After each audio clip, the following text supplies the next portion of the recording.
Hello dears, this is the sixth session of our lecture series on neurogenic bladder dysfunctions. Today we can discuss the surgeries for neurogenic bladder dysfunction in patients with spinal injury. We can divide the surgeries into four subsections. First is surgeries to increase the bladder capacity. Second is surgeries to increase the bladder contractions. These two are on bladder level. And third one is to increase the outlet resistance. And the fourth one is to decrease the outlet resistance. These two last two, that is third and fourth, are at the region of outlet. We can look into the surgeries on bladder. First is to increase the bladder capacity, that is by bladder augmentation or cystoplasty.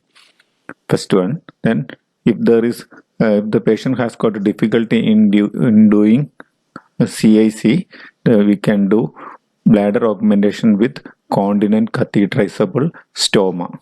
Then third one is urinary diversion. Fourth one is denervation procedures.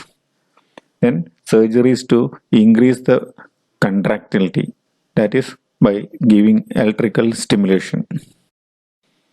And fourth or the surgeries, the third and fourth are surgeries on outlet.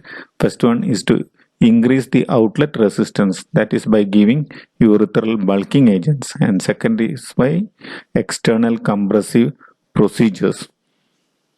And to decrease the outlet resistance, we can do sphincterotomy, or we can use urethral stents or other measures like baclofen, which we can discuss later. Now, first we can look into the surgeries for increasing the bladder capacity in detail. First is bladder augmentation or cystoplasty. In this picture, we can see a piece of ileum is attached to the urinary bladder. Usual indications are failed medical treatment with anticholinergics, and the patient is having decreased bladder capacity, reduced compliance, and there is increased detrusor overactivity. However, nowadays the use of surgery is decreasing because of introduction of botulinum toxin A. The disadvantage is that after surgery, the person has to do intermittent clean catheterization continuously to prevent the mucus production. Immediate complications of surgery includes intestinal obstruction, leak with peritonitis, wound infection, etc. The long-term complications of bladder augmentation are risk of malignancy, hypochloremic acidosis, etc.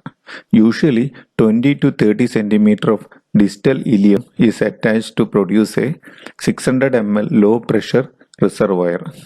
If the patient has got any difficulty in doing catheterization, we can do bladder augmentation with continent catheterizable channel that opens onto the abdominal wall.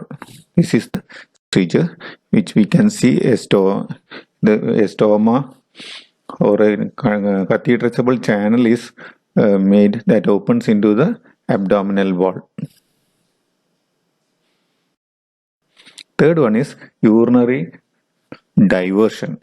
If the urinary bladder cannot be preserved due to malignancy, bladder contract or contracture, an ileal conduit can be done along with the removal of the bladder.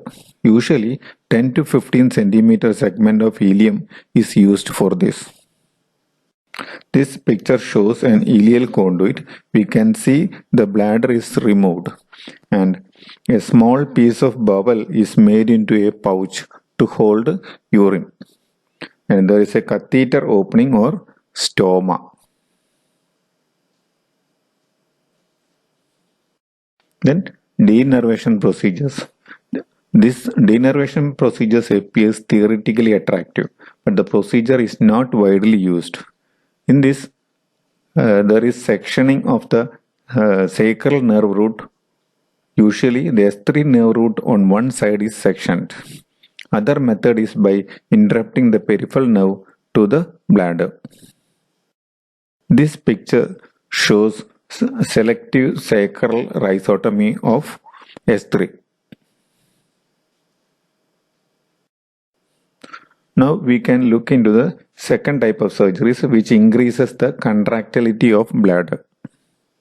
This is done by electrical stimulation. Detrusor contraction can be achieved by stimulating the electrodes implanted on the bladder wall, pelvic nerves, sacral roots, and conus.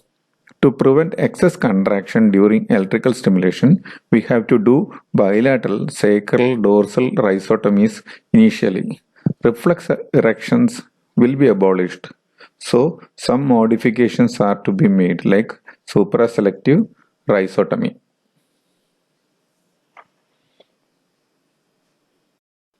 This is a picture which shows electrical stimulation. Left picture shows electrical stimulation through posterior tibial nerve and pudendal nerve. And the right picture shows posterior. There is a posterior root rhizotomy done and sacral anterior root stimulation is given.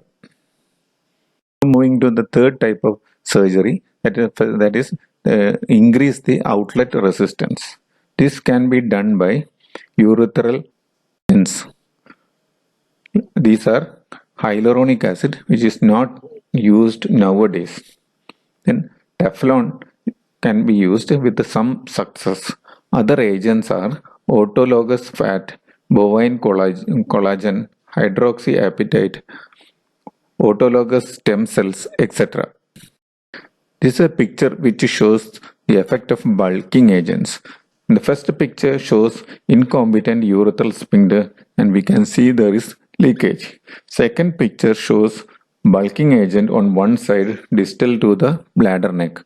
And third picture shows bulking agents on both sides distal to the bladder neck. No incontinence is seen in picture 2 or picture 3.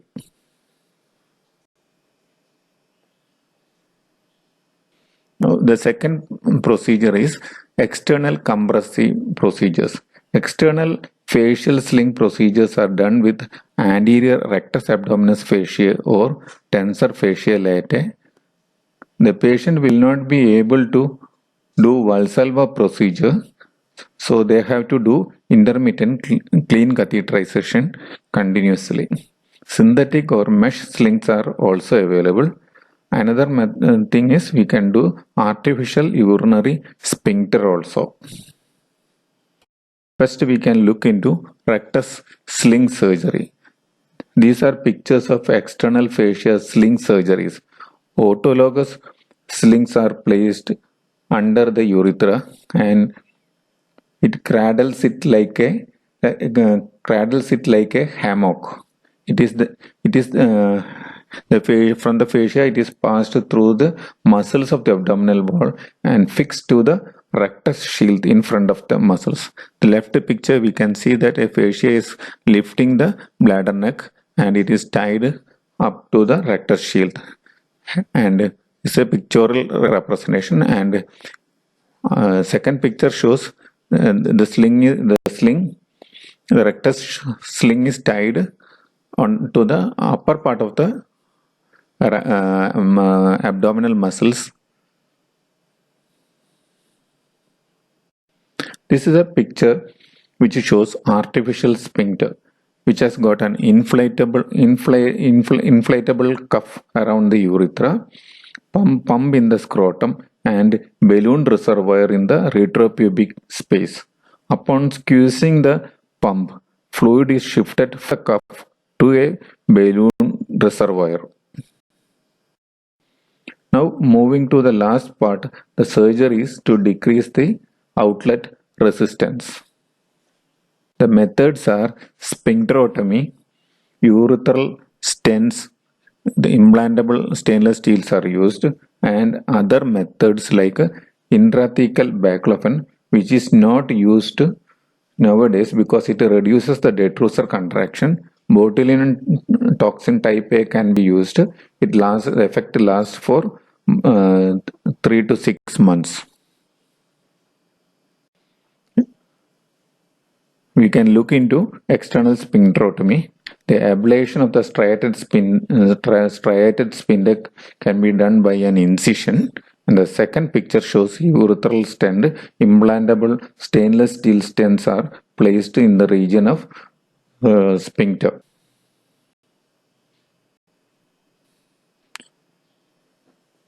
So, we are ending this class.